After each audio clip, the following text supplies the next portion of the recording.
Welcome to the Selling from the Heart podcast on the Salescast Network. You've joined a global movement of sales professionals who are dedicated to being authentic and building trust.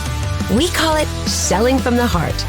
Together, we are on a mission to bring sincerity and substance to the sales profession we all love. Get ready to be inspired and equipped as we join our hosts, Larry Levine and Darrell Amy.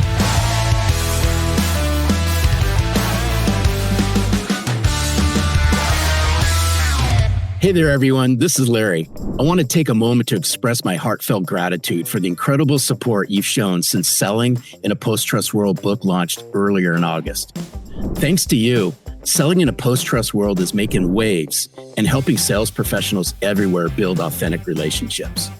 If you haven't grabbed your copy yet, head over to barnesandnoble.com and order yours today. And here's a special thank you. When you leave a review of the book, we'll give you instant access to our exclusive Selling in a Post-Trust World private podcast. This 12-episode series dives deeper into each chapter, offering actionable insights to elevate your sales game. Don't miss out. Order your copy, leave a review, and unlock exclusive content designed to help you sell from the heart. For more details, go to sellinginaposttrustworld.com. Thank you. Thank you for being part of this movement. Together, we're transforming the world of sales, one authentic relationship at a time. Hello, and welcome back to the Selling from the Heart podcast. Your co-host, Garrett Amy, here today with Larry Levine. What's going on, Larry? Hey, great seeing you. We have all kinds of things going on. Something's telling me that we're going to have a great time on the podcast today, Darrell. Hey, we got a dynamic duo here from the Unsold Mindset. You're absolutely going to love this conversation. It's coming up on the end of summer. I want to just say, hey, everyone that's out there, you've been focused, you've been fired up. We said we were going to keep it hot throughout the summer. We've had a great time on the podcast, and we've had a great time as well with the book coming out. It's out now, and we're so excited about Selling in a Post-Trust World. Let's try that. There we go. Selling in a Post-Trust World is... Hey, by the way, I know you're upside down, but come on, Darrell. That's right. So, hey, by the way, if you're listening in, did you know you can watch this on YouTube? It's there, Selling from the Heart. Make sure to look for it on YouTube and subscribe. You'll just get more richness out of this show when you watch it on video. We have a good time, but thank you to everybody who has bought Selling in the Post-Trust World, who's sharing it. And if you haven't done that yet, if you do us a favor and head over to Barnes & Noble and buy a copy, we're working to expand our distribution and get this message of authenticity and trust distributed, shared with, spread across a wider audience. So together we can just turbocharge this movement of authenticity right here in the sales profession. And Larry, it's so fun getting to interact with our friends out there who are just bringing it when it comes to authenticity and trust and rehumanizing sales. Yeah, there's just one special person I want to give a shout out to, and that's Jamie Logan. Here at Selling from the Heart, we do a lot of work in the food services industry, and Jamie Logan wears his heart on his sleeve. I just want to say I appreciate you. Not only thanks for reading the books, thanks for listening to the podcast. I appreciate you. Yeah, we appreciate you as well. I appreciate you as well. We appreciate everybody. But today, we're thrilled to have Garrett Brown and Colin Coggins with us. They're co-authors of the Unsold Mindset, Redefining What It Means to Sell. They're adjunct professors at the University of Southern California's Marshall School of Business. Garrett and Colin are at the forefront of transforming the sales landscape by challenging traditional paradigms and advocating for a more authentic, human-centric approach. Their book, The Unsold Mindset, is not just a guide to selling, it's a manifesto on integrating emotional intelligence and authenticity into every sales interaction. At USC, they're always imparting these principles into the next generation of leaders, focusing on the importance of aligning personal values with professional objectives to redefine success. This is going to be an incredible conversation. Colin and Garrett, welcome to the Selling from the Heart studios. It's great to have you here. Thank you for that. We're going to have a fun conversation today. Man, I wish the audience could have been in the green room. This was a good time, but I'm curious, and I know this is going to be a phenomenal answer. And I'm going to ask you first, Colin, what does it mean to you to sell from the heart? That's a great question. Sorry, Garrett's shirt took me back a minute. It's already starting, fellas. Is that a new horizontal striped shirt? This is a classic from the depths of the closet. I love it. That's a Volcom if I've ever seen one. I love that. It is not. What does selling from the heart mean? What it means to me is you can't change your world or anyone else's world if you can't move people. And the greatest salespeople on the planet typically are the opposite of who people think they are.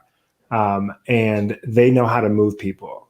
And you just ultimately aren't going to be able to chase your dreams, chase other people's dreams, make an impact, like if you can't move people. And so moving people in an authentic way is at the crux of all of it. So that'll be my answer.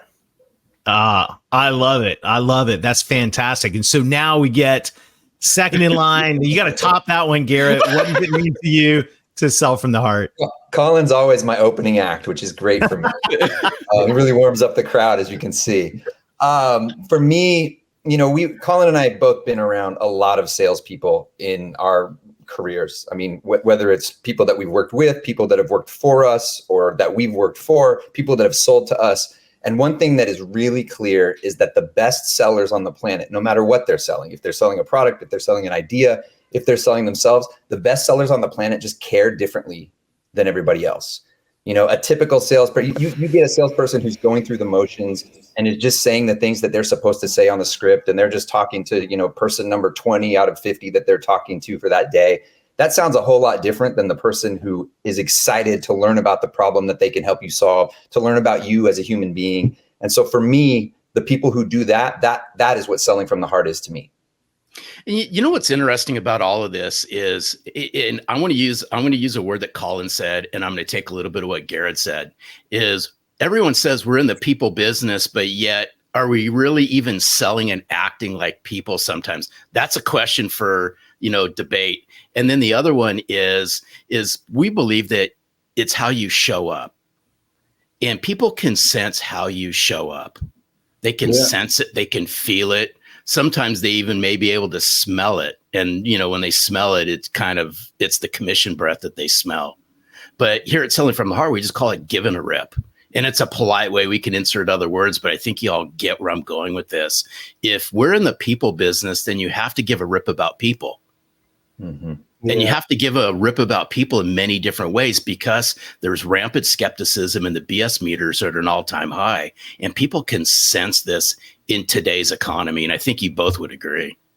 Yeah, it's why we decided to teach this class in the first place, right? Like but let's just go back to your point, because I think it's really the most valid point throughout our book, which is, if everyone is selling themselves or an idea or somebody else's idea, right? If we're all doing that, and that's not a yucky thing, right? That's actually like a really empowering thing. If you think about a doctor, right? Like, there's a really impactful thing if you think about like a politician, right? So like, if we're all doing that at some point in any given moment, then is the conversation about selling authentically or living authentically?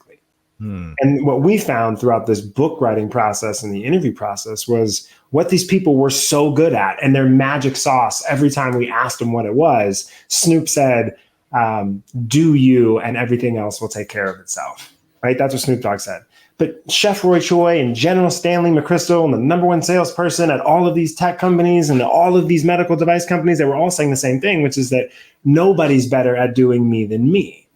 And so it's like, all right, well, if we've all been trained to be a person that hides parts of ourselves that feel quote unquote unprofessional, right? Like, why are these great sellers so damn good at showing a piece of them that all of us are intentionally trying to hide? I think that gets to your point around how do you define or quantify authenticity? Chef Roy Choi told us, he was like, which authentic self do you want to talk about? Right? The authentic dad, the authentic like restaurateur, the authentic like chef, and that's such a valid point, right? Because like authenticity does shift and morph, but like it is still a very real thing, and no one can beat you at your own authenticity.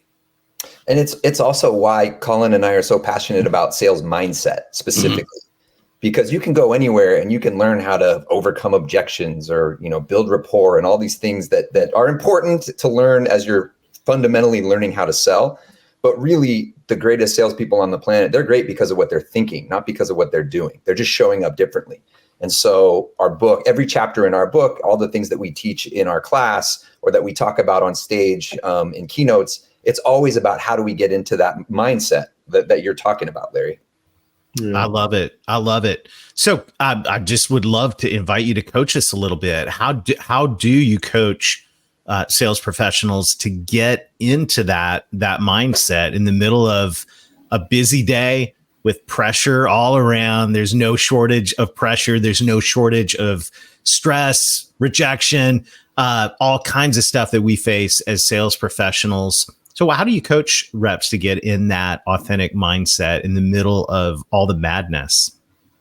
In the first place, we start for everyone, reps, students, entrepreneurs, right? A third of our class want to be leaders. A third of our class want to be entrepreneurs. A third of our class want to be sales professionals. And it's the same for all of them. But, we really start by level setting, just to really understand, like, okay, this is like what you are about to embark on is selling something that's probably going to be commoditized. Like no matter what you think you're selling and why it's so special, right? Yeah. It's probably commoditized, right? So these people are going to make a lot of these decisions based on who they'd rather spend more time with, right? And like, let's start the conversation there, okay? Mm-hmm. Unfortunately, people like buying from people like themselves. Just is what it is. It's human nature. Fortunately, all of us have something very much in common. We're imperfect. It's why we smell BS a mile away. Why, when it's too good to be true, we know it's too good to be true. We could talk about the data and research behind this all day, but this is the reality. So what great salespeople are so good at is just being the first people to show you, the first person to show you, I am imperfect. Like, now you can do that with big words like vulnerability and authenticity, but at the end of the day, like you show up and you show someone that you're imperfect. It doesn't care if I'm a half black, half white Jewish kid from Los Angeles and I'm talking to a 72-year-old Mormon from Utah. The minute I start showing her that I am an imperfect human being, she gets to see herself in me. And the minute you see yourself in me, that's when we catch a vibe. Now we can really start like playing this game, right? And creating this art, right? Around like this human connection. But like, that's where it starts. It starts with like, let's get on a common denominator. I'm imperfect. You saw yourself in me. Now you can treat me like a human being, not like a sales being. And I can treat you like a human being, not like a transaction. Yeah. Let's catch a vibe. Oh, you know what I like about, there's two words that are near and dear to me, and it just summarizes what you just said so very well, Colin. It's how fast can I connect? So for instance, I'll just use Garrett's name. It'd be how fast can I connect to Garrett? How fast can I relate to Garrett? Knowing that he's got his BS meters and skepticism meters probably sky high prior to me even having that conversation. So if I can break that down, it's all about connectability and relatability. And if you can do those things really well, you soon make somebody feel so comfortable about you that they will tell you their business secrets. And when they tell you your business secrets, that's gold. That's an open invitation. Yeah, spot on. I think I can give an example of something that Colin and I do with teams that answers your original question and builds on what you just said, Larry. And we're on a show called Selling from the Heart here, so I'm not afraid to talk about love in this conversation. Please do. But people listening may be familiar with the old 3x3 that sales trainers will sometimes tell you, which is before you go on a sales call, you spend that 3 minutes doing research on things that you can use in the call. And so as it's historically been taught, you spend that 3 minutes and you do your research on the person you're going to talk to, and you see, what's been going on in their business. Are there challenges you can help with, that sort of thing? And the subtext of that often is that you're researching things to leverage in the conversation. And Colin and I don't love that, because if you've spent enough time with us or read our book, you'll know that, we don't see selling as a competition and a winner-loser situation. It's very much a non-transactional, but instead transformational relationship. And so the way we teach it is we do teach salespeople to spend that 3 minutes doing research before a sales call, a sales meeting, whatever the conversation is going to be. But instead of looking for 3 things that they can leverage in the conversation, look for 3 things that they could love about the person that they're going to talk to, in the most literal sense. So, Larry, if I have a discovery call coming up with you, I might look on your LinkedIn and see that you've written a book about selling from the heart, and I happen to be passionate about that as well. That's great. I love that about you. It might be the outfit that you're wearing in your profile picture. It might be a charity that you're involved with. It doesn't matter if it's big or small. But the point is that when you get on the phone after having done that work to look for things that you could love about the person that you're talking to, you are going to show up very differently, just immediately. You're going to ask questions that none of the other salespeople they talked to that week have asked them. You're going to ask them about things that they are hopefully passionate about, just like you are, and they're going to sense that and they're going to feel that. And so that is one of the easiest and fastest ways, and we've seen it work thousands of times at this point, to get yourself, to force yourself to show up as the best version of yourself, the version that's excited to have the conversation, the version that wants to know more and wants to help the other person because you see a real opportunity there. And I want to just keep pulling that thread because where Garrett was going was you'll ask questions, other people won't. Right? We've always heard it before. Great salespeople are remembered for their questions and not their statements. But it's not like they're asking questions that they know the answers to. Right. So the real question is like, why are they asking questions that most people don't? And it goes back to this idea of, the brain is malleable. Like it's going to find exactly what it's looking for. If it's looking for the good in someone, it's going to find it. If it's looking for the bad in someone, it's going to find it. If you're on your 117th call of the day and you got a bunch of people around you and you're on the bottom of the leaderboard, you could easily forget to look for the good in the human being that you're about to talk to. But if you do, right, and you follow that thread, where you end up is this place where you're separating yourselves from the pack. And let's just talk about something really actionable for salespeople, okay? Salespeople with fire questions are always on top of the leaderboard. And it's when you ask someone a question because you care differently that they've never heard before, and they're ideating on whatever that answer is for the first time in real time, you just added value to someone's life by asking a question when 99.9% of everyone that has ever asked this person a question is extracting value. Give me, show me, tell me. I know I want to help you, but I'm still asking you for shit all the time. Like imagine asking someone a question and if you never took anything from them and you left them with that original thought. That's the byproduct of a very gushy concept that's really concrete in what it results in, which is that people see themselves in you. I love that. And so let me put you on the spot for a second. And let's say you're interacting with Larry in how would that play out in the beginning of a sales conversation? What type of question might you ask Larry? I'll give you the example I think that you're asking, because in this capacity, like what we're talking about before I even meet Larry. Yep. Okay. And you know what? Let's do this. Let me give you a real world example. Yeah, great. Garrett and I get brought into a consulting gig. And honestly, sometimes when we get brought into consulting gigs, a lot of times the people that we are consulting for and the teams are older than us, or at least one of us. You know what I mean? And so Hey, Colin, was that a dig? I sense a dig, Garrett. Somebody called this guy a geriatric millennial the other day, and it was the greatest moment of my week. That is a true statement, and it's still true what I said. So we get brought into this room, and basically the CEO is like, look, the sales team is kind of flatlining. There is one hitter, and he is a mature gentleman, and he has been a hitter his entire career, and he is always on top of the leaderboard. But everybody else, that's the problem. Garrett and I go, that makes a bunch of sense. We'll just go in here and we'll work through him, right? We'll work through this guy, and then the rest of the team will do whatever he does. We walk in and we're like, hey, we're going to do an exercise. We're going to give you a lead. We want you to fall in love with it, right? Just 3 minutes, find 3 things that you love about it. And this guy couldn't say no fast enough. Just straight stare. Nope. Look, that's the leaderboard. That's me. I don't need to quote unquote fall in love, right? We go back and forth. He was not the kind of path. He didn't think he was going to get any value from us, and he wanted to make sure everybody knew that. Long story short, eventually he tells us the reason why he won't do it is because it's an unqualified lead, right? Like and he's right. It's an unqualified lead. So we're like, perfect. This is our angle. Just do the exercise. You don't actually have to take the lead, right? We'll give the unqualified lead to a newbie. So give him the lead. It's like a scene out of a movie. Like the team is a half circle behind him. He opens up LinkedIn. He starts researching on the clock. And like 30 seconds in, you hear it. He's like, We're like, what? He's like, this guy graduated college around the same time I did. And we're like, you love people your own age. And he's like, no, dude, I don't like people my own age. I'm like, all right. Put that down. It's just like this. Like it was baffling, but interesting and entertaining all at the same time. He starts typing again. 30 seconds go by. You hear it. It's like, huh? What? This guy went to the University of Minnesota. Obviously. Okay. You love it. No, I don't love the University of Minnesota, Colin. Puts and then stops. Looks back up and like just sort of like, all right, I won't do this to you anymore. I do love Bob Dylan.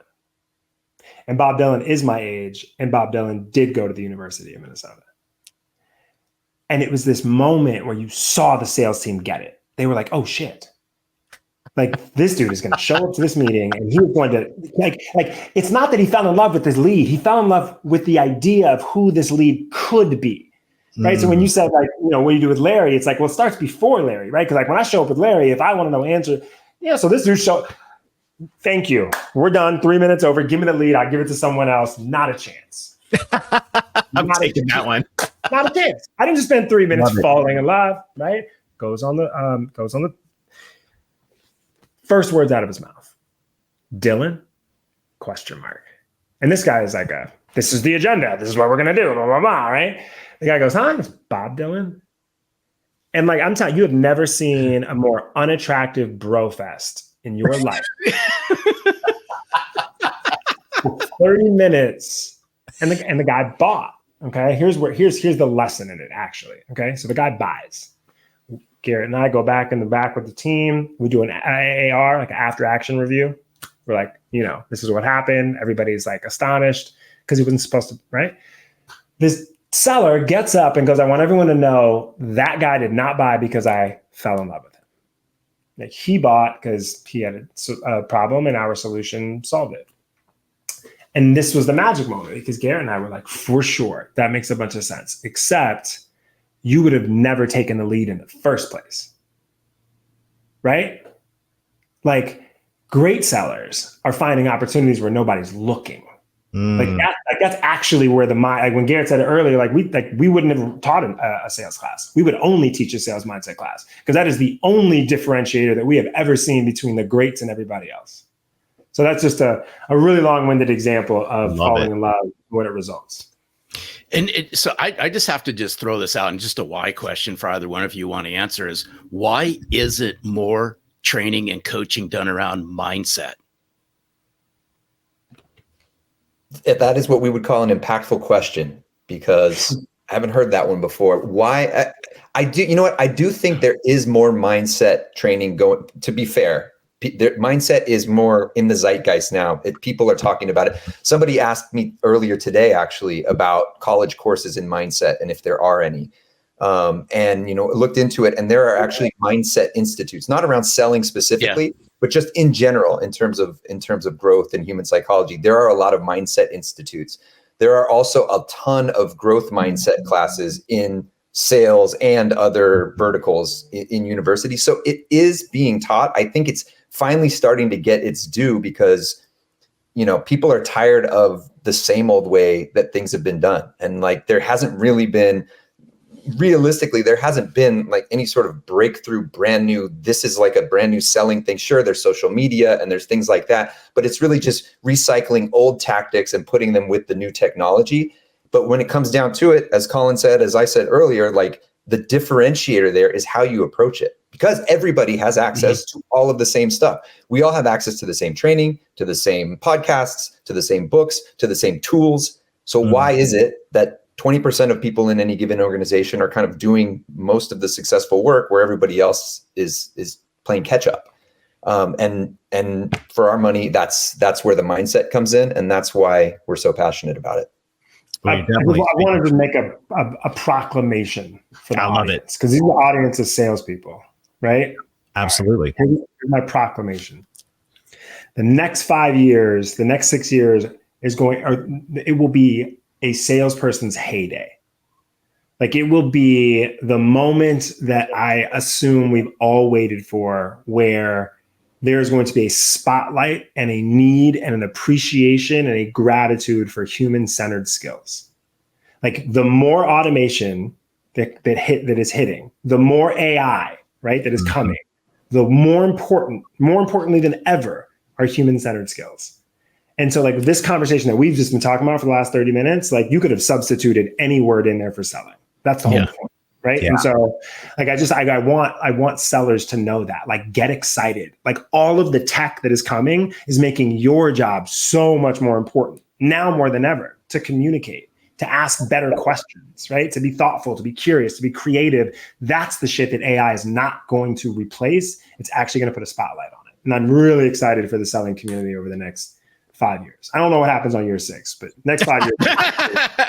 I couldn't agree more. And I think this approach, this human-centered approach in showing up, when we talk about human-centered, one of the things I'm realizing as we're having this conversation is a lot of times we think about human-centered, it's our approach to other people, but I believe it's also our approach to ourselves and how we develop ourselves. And for the sales leaders and executives listening in, how you invest in your people themselves. And in the moments we have left here in this great conversation today, guys, I'd like to just talk for a few minutes. I know you could probably talk for hours on emotional intelligence and how that plays into your ability to show up in this authentic way. So who wants to grab onto this and coach us for a few moments on the power and importance of emotional intelligence in all of this?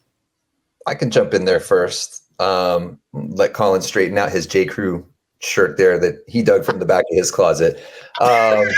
It's not J. Crew. And it was in the back of the closet. Probably for a good reason, but we'll talk about that. You can't appreciate the material over the camera, but this is a linen blend, okay? This sits nicely in this hot weather. Hey, Garrett, he thought long and hard about wearing that shirt to come on the podcast, right, Colin? Opposites attract. Vertical lines, and then you've got the Oshkosh Bagosh horizontal lines. Oh, I wish. That would be some good vintage. Emotional intelligence. I'll tell you what. Not fashion intelligence, emotional intelligence. Let me segue that. I mean, emotional intelligence is supposed to be one of those things that you get better at as you're older, just naturally through experience. But Colin's proving the opposite, because he's dropped, I think, 3 4-letter words, and you said give a rip earlier. So it was really clear that maybe this isn't a 4-letter word. Putting Colin aside as the outlier in emotion. Not say the F word once. I can't say that. We actually do. I'm getting us back on track, Colin. We actually do. Emotional intelligence is really important. We don't talk about emotional intelligence a lot in the context of the book and the keynotes as it's defined by Daniel Goleman and everybody else, because we feel like that story has been told a lot. Even the importance of emotional intelligence in sales, that story has been told a lot, and with good reason, because it's absolutely correct. And we're trying to kind of take it to, what are the next steps? How do you take the elements of emotional intelligence, of social awareness and self-awareness and motivation and all those different tools that are part of it, and how do you apply those to like real world selling? So to answer your question, emotional intelligence is incredibly important. It's great. Scientists will kind of say, there's some argument, but they do say that your IQ is generally fixed from a pretty young age. But because of the elements of emotional intelligence, because you can grow with life experience, that goes up. And that's great. And that's why people get better at selling as they put in the reps and as they get more comfortable with being authentic and being themselves and asking the questions that they care about. So it's a big deal for us. It's really important. We just try to weave it into our story and our message a little bit more subtly than it's been done historically. Yeah. And I'll take a different approach here. It was an accident, like, for us to, like, we realized that most of the sellers that were so good were doing these things because we were interviewing them. But we didn't come out and say, these are the things, and then we tried to find them. Like we just asked them and they all fell into these buckets. And it was just very clear to us. The greatest sellers on the planet are not the most gregarious. They're not the most extroverted. They're not the best looking. They're not the most self-confident. But one of the key pillars in emotional intelligence is self-aware. And they are typically the most self-aware person in the room. Like they know they said something, it didn't land, they can course correct real time, right? This component of like social awareness, which is so important in selling. They know that they're talking to someone and that person does not think they're listening. They think that you're waiting to speak and they're able to shift. Another, component, right, of EQ is learned optimism. Like you see it all the time. Like these people are pathological optimists, not because they're naive. It's just that they want to have a conversation with someone where they're not coming at them like they need something from them, right? Like how do you treat someone differently if they were already your customer? Like these are these characteristic traits that all of them were doing and not disguising it. That was the beauty of writing this book, is that none of them knew how to articulate what they were doing, right? Like they would talk themselves out loud and like they were all doing it. And then we called it showing your work, like in math class. And then we started telling them like, hey, by the way, like, General Stanley McChrystal did the same thing. We call it showing your work. It's like, I never knew I was so great until now. It's like putting labels on things that people are always doing all the time naturally. So that's the EQ part about it. It compartmentalized that way, and we're really fortunate. Love it. Hey, Darrell, what's interesting about this, and what I appreciate they just said is it goes back to, I'm just a really big believer, guys, in how y'all show up. And people sense this immediately. Whether you want to believe us or not, that's quite all right. But people sense this. Mm-hmm. They sense it in great sellers in the first couple minutes. And they may never tell you this, but the wheels are turning in their head going, finally, I'm talking to Garrett, who's a sales professional. Finally, I'm talking to Colin, who gets me. These are the silent little things spinning on inside their head. And this is why we just urge you to be hyper aware of how you all show up, the words you use, the messaging you use, how you carry yourself, especially in that very first encounter with somebody, because they're sizing you up. They're massively sizing you up, but they may never tell you. No question. Well, guys, this has been an incredible conversation. I'm so thankful for the work that you've done, the research that you've brought to the table here around all of this. You're true kindred spirits. I know the question that everyone in the audience is asking themselves right now is, how do I get more Colin and Garrett in my lives? Well, I don't know if anybody's asking that, but if they want to learn a little bit more, we are actually very easy to find online. LinkedIn under our own names. We have a website, colinandgarrett.com, that has a bunch of stuff about our book and our speaking. We're on Twitter and Instagram at Colin and Garrett. So find us, reach out. We are happy to help if we can. And thank you guys both for the opportunity here. It was a fun chat. Yeah. What a pleasure. Guys, we really appreciate you. Keep up the great work. You're true selling from the heart, authenticity champions. We're so great to get to know you today. Thanks, guys. Hey, thanks for investing in us. We appreciate it. Awesome. Wow. What a great conversation. Yeah. It just goes back to, I mean, authentic, and we've all talked about it. We've talked about it throughout the whole podcast. We believe here at Selling from the Heart, and I know Garrett and Colin do as well. Authenticity is a lifestyle. It's just not a light switch. It's not something you can just flip on before a call, before an appointment. You got to live this stuff.